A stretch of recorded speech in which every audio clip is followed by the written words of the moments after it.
ফুটন্ত গরম জলে দিয়ে দাও ডিম।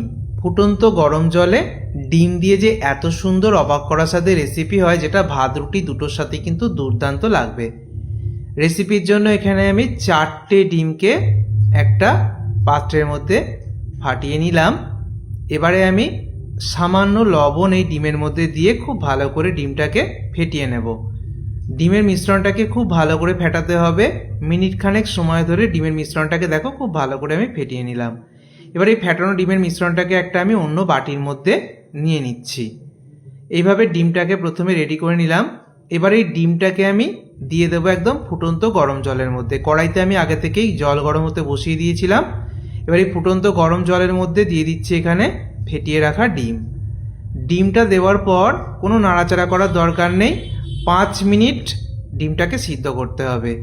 এই ডিমটাকে 5 মিনিট হাই ফ্লেমে সিদ্ধ করব। আর 5 মিনিট পর আমি তোমাদেরকে দেখাচ্ছি। দেখো 5 মিনিট পর আমি গ্যাস অফ করে দিলাম। আমি এবার এই সিদ্ধ করা ডিমের মিশ্রণটাকে তুলে নেব একটা ছাঁকনির মধ্যে। তারপর একবার নর্মাল জল দিয়ে ধুয়ে নেব।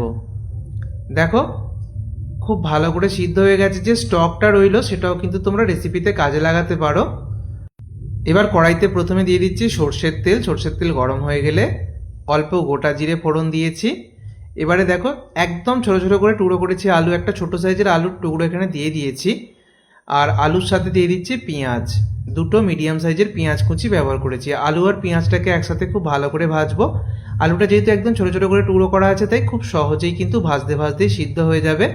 টমেটো দিয়ে দিচ্ছি, একটা বড় সাইজের টমেটো কুচি দিয়েছি। ঝাল বুঝে কাঁচা লঙ্কার কুচি দিয়ে দিলাম। আর একটু মটরশুঁটি বাড়িতে ছিল, মটরশুঁটি দিয়ে দিলাম। এবার সব কিছুকে একসাথে খুব ভালো করে ভাজবো। মটরশুঁটি যদি বাড়িতে না থাকে বাদ দিয়ে দেবে, কোনো অসুবিধা নেই। মটরশুঁটি দেওয়াটা সম্পূর্ণ অপশনাল। এবারে আমি আদা বাটা, রসুন বাটা দিয়েছি। আবারও ভালো করে একটু নেড়ে চেড়ে নেব। তারপরে যে ডিমের মিশ্রণটাকে সিদ্ধ করে জলটাকে চিপে নিয়েছি সেটা দিয়ে দিলাম। এবারে আমি বাকি মশলাগুলো দিয়ে দেব। হলুদের গুঁড়ো দিলাম, খুব সামান্য কাশ্মীরি লঙ্কার গুঁড়ো দিচ্ছি, এতে কোনো ঝাল হবে না। তারপরে অল্প একটু জিরের গুঁড়ো আর একটু ধনের গুঁড়ো দিয়ে দিচ্ছি। এগুলো সবারই আমাদের বাড়িতে থাকে। লবণটা অ্যাড করছি, লবণটা বুঝে দেবে, যে যার স্বাদ মতো লবণটা মিশিয়ে নেবে। এবার গ্যাসের ফ্লেমটাকে হাইতে রেখে সব কিছুকে একসাথে খুব ভালো করে নেড়ে চেড়ে নেব।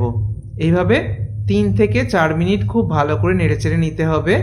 এতে করে ডিমের মিশ্রণের সঙ্গে সমস্ত মশলাটা মিশে যাবে আর এর টেস্ট কিন্তু অনেকটাই বেড়ে যাবে। এটাকে এরকম ঝুরঝুরে অবস্থাতেও খাওয়া যায়, তবে আমি যেটা করব এতে একটু গরম জল অ্যাড করলাম। এখানে তোমরা ডিম সিদ্ধ হওয়ার পর যে স্টকটা ছিল ওটাও ব্যবহার করতে পারো।